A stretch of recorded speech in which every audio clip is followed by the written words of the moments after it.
All right, Thomas, since joining the Islanders halfway through the season, how's your time been in Charlottetown and have you enjoyed it? It's awesome. I've really enjoyed it. It's flown by. It feels like I just got here in, I guess, end of October, not too long ago, but it's been awesome. Love all the guys, and it's been a great season so far. And you're pretty familiar with Charlottetown. Your brother played here. What was that time like, and what are your memories of Will? Yeah, I remember his time here pretty well. Spent the 1 year here, but I was able to visit him a couple of times, and remember watching him a couple games in St. John, and then a couple home games too. I was here for New Year's Eve, so I was able to come watch him, which was nice because he was far away from home, and we're really close, and it was just nice to visit him, and yeah, those are good memories. What are your thoughts of these two throwback pictures here? One in the PEI Senators jersey. Yeah, pretty good pics. He looks good. It's just the stick looks really old. Everything else looks good, but it looks like that could be today, except for until I look at the stick and I'm like, wow, that's like a really old looking stick. So it's funny to look at. So not only following in your brother's footsteps to Charlottetown, but you'll be following his footsteps to Queens next year as a commit. What are your hopes and excitement for that? Yeah, I just really excited. He's a good role model to me, and I know he really enjoyed his time there, and I was able to see him quite a bit there, and so yeah, I'm really excited. It's a really good school and a really good hockey team, and just excited to get to school and have success with the hockey team and with my school too. And can you tell me a little bit more about your connection with your brother and how close you guys are? Yeah, we've always been really close since we've been young. Probably like one of my best memories when I was young was probably just going to watch my brother's hockey games. Like that was honestly my favorite thing to do, going to watch with my mom and dad. I never really had like a favorite NHL player or a favorite NHL team. It was when I was younger, it was my hockey, and then if it wasn't my hockey, like I wanted to be where Will was. I wanted to watch all his games. So that was, yeah, just we were really close that way, supported each other so much, and I'm just really lucky, and I know he's happy that we're like this too. So there's a great interview of you beyond the barber poles with the Ottawa 67s, and they speak a little bit about your injury that you had and coming back from that, as well as some other family issues that you've had to deal with earlier in your career. And how has that shaped you, who you are now, and how has your brother helped you through all that? Yeah, I guess it's me and my brother. We've been through a lot together, and we were always close, and that hasn't changed for us. We're always there for each other. We text quite a bit, especially about hockey. We talk about my games, talk about his games, talk about school, talk about just our futures, life in general, and just it helps quite a bit having Will. I'm following his footsteps in my own way, and he's been through all these different things, and so it's nice to have that experience from him, and he can help guide me and give me lots of advice. It really sucked in the moment to be out almost pretty much half a year and come back, and it's your knee's still not 100%, and it probably took me until the start of this year to really like have my knee back 100% and have like confidence to do everything I want to do with it. But I think it's benefited me more even just away from the rink. Just it's something you're able to overcome, because it was really, when I got home, I remember being like, I don't know if I'm ever going to be able to stand up, and that's being pretty dramatic. But it just in the moment, if like everything, it hurts so much, and it's so hard to do like really simple things, and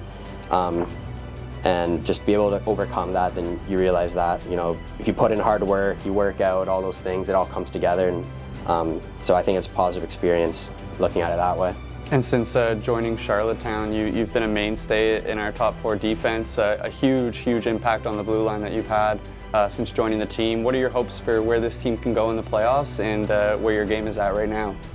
Yeah, I think obviously since we've come back from Christmas, and a little bit of lineup changes to our guys at Christmas, and I think everyone who's come in here has fit in super well, and I think we're all playing for one purpose right now, and we want to win, and I think once we get in the playoffs, we just got to keep playing the way the gym wants us to, and Guy and Hendo want us to, and I think that's made us really successful. We've been one of the top teams in the Q since Christmas, so obviously obviously it works. So I think if we stick to that in the playoffs, and then I think we're good, because it's brought us success. And hockey's still hockey in the playoffs. Obviously a little bit more intensity, and games mean a bit more. And I think we've showed that in those big games we can have big players and make big moments. So when you got traded to Charlottetown, was it a surprise for you? Were you expecting to spending the rest of the season in Ottawa, or were you pretty happy to be moving to Charlottetown? Yeah, I was definitely happy, and it wasn't too much of a surprise. I knew at the end of last year, just looking at the way my team in Ottawa was made up, that there was going to be a few of us who weren't going to be able to play there next year, and that was something that I was okay with. And obviously I wanted to make the team and play Major Junior. That was my first goal. But then obviously we just had too many guys. So when the opportunity for me to go to Charlottetown came up in Ottawa, that was, I went with it right away. I didn't even have to think about it. It was automatic for me. All right, so talk me through this. Your first goal in the CHL is quite the highlight. Talk me through it a little bit here. Well, obviously, it's kind of funny considering the way I play, how I scored this goal, because I'm a defenseman, and I scored a short-handed goal as a forward. So I kind of can't see, maybe at the end of when I'm trying to celebrate, I actually fall, I toe pick. And I got the breakaway because I was back checking, and I lost an edge on my blades, and I fell on the back check. So that's why I was so late getting back. So when North Bay turned the puck over, I had a breakaway because I was so far behind everyone, because I couldn't back check because I fell down. So, and then I guess there was one guy who I toe dragged there, and I think he kind of gave up. I don't think he expected me to do that at all. And I don't know why. I don't know. Like, I remember having the puck and thinking, oh, I'm just going to shoot it right away. And then I think I saw it last second. I saw the guy stand up straight, so I was like, oh, he's not even playing defense. So I toe dragged and just kind of blacked out, I think. Must be a pretty good feeling scoring a goal like that. Yeah, that was my first one. I think that was New Year's Eve too. So it was probably like my 25th or so, maybe 30th game. I don't know. It was pretty far into the season, so that was a really big goal for me. Yeah. So talk me through this goal a little bit, just the big highlight, tic-tac-toe type of play here. Yeah, that's just a nice passing play, and it was a big game. That was probably one of my favorite goals. Lots of fun. We were in the Sens Arena, Canadian Tire Center, and I think there was 13 or 14,000 kids there that day, so it was so loud, and it was really exciting to score. That was a big game. Kingston's probably like one of the biggest rivals for Ottawa, and to score in any school day game is exciting because the rink's already louder and more excitement, and to score in an NHL arena like that was really cool. So getting drafted to the 67 is obviously a big moment for you, especially as someone from Ontario, kind of the area. What was your thoughts on that, and what were your feelings in that day? Yeah, super exciting. Kind of funny, I think Ottawa was the only team I never talked to, which was a bit surprising because I thought it was going to be, there was a few teams I talked to quite a bit, and they weren't one of them, never talked to them once. So I think they had an idea of what my family was like, because my brother played there for about a month or two. So I think that they knew him, and they knew that I was hopefully a good person like my brother, and they picked me, and once I was picked, I was super excited. Ottawa is obviously a great organization and a great city, and I'm really thankful that they gave me the opportunity to play in the OHL.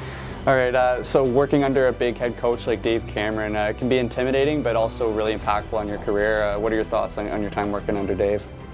Yeah, I think he was a great coach for me. Obviously, I guess playing defense was probably the thing I needed to work on the most when I was coming into junior, and I think he really helped me. I think I got a lot better just through the practices. He's really detailed and has really strong systems in place there. So yeah, I think just credit to him. I think that helped my defensive game quite a bit, and obviously just over the years, I think just grew my confidence and was able to kind of carve out a role for myself. Every year was a little bit different, but I'm just kind of thankful for the guidance he gave me. Absolutely. So obviously a unique circumstance for our 20s this year was COVID. Yeah.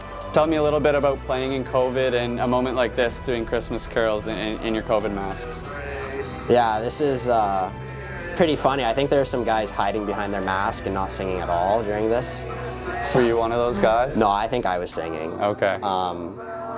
But yeah, playing in COVID was really weird. It was weird to come into junior in the OHL during COVID because I had watched my brother go through it and seen all the packed arenas and everything, and that's what you're really excited for. And it's like expectations versus reality were a little bit different at the start. I remember when I started, it was like in Ontario, it was 1,000 people allowed in an arena at once, and then it was 50% capacity, and I even played a lot of games with no people at all, and that was with the cardboard cutouts and stuff. That was weird, especially being young and getting scratched a few times in completely empty buildings was the weirdest feeling ever. But yeah, for sure. Yeah, I wouldn't change it. It's kind of, I guess, unique to us. Not everyone can say they played in front of cardboard cutouts or something, so that's cool for us. So this is a goal against the Teton, a team who we're playing on Friday in a huge game before playoffs. What are your thoughts on the rivalry with Acadie Bathurst and how that's gone throughout the year, and what are your hopes for Friday's game?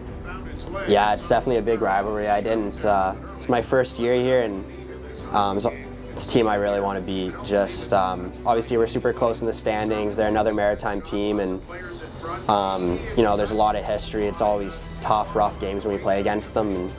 And, you know, this game this Friday is going to be, it's a playoff game. It's pretty much its biggest game by far, so biggest game of the season so far. And you know, I think that's just a goal like that is what we're going to need, just getting pucks on net, lots of traffic. Yeah, wicked. So this goal was not too long ago in our game versus Sherbrooke, an end-to-end goal, really nice. Probably your best goal as an Islander. What was going through your head, and what was the feeling after scoring this one? I think gave the puck to Leaker right away on the breakout, and he gave it back to me, and I think I just saw that Sherbrooke had really bad gap. They gave me a lot of space to skate with the puck, and once I got to blue line, I think I knew it was a forward. He was on that far side, and he was flat-footed, so I knew if I just put the puck into an area, he wasn't going to be able to turn as fast as I was skating forward. So it was kind of just an instinct play, and once I got in front of the net, I knew that if I brought it over to my forehand, the goalie was going to slide, and I was going to be able to get it in 5-hole. And you've got the double nose plugs going on that one. What was that from? Yeah, that was a dump in straight to my face, and that didn't feel too good. But once I got the nose plugs in, I was surprised that it wasn't bugging me as much as I thought it was going to. Yeah, sweet. All right, Thomas, really appreciate you taking the time, and congratulations on your years in the CHL. It's really impressive all you've done, and we're all excited to see what you can do with Queens next year. Thank you.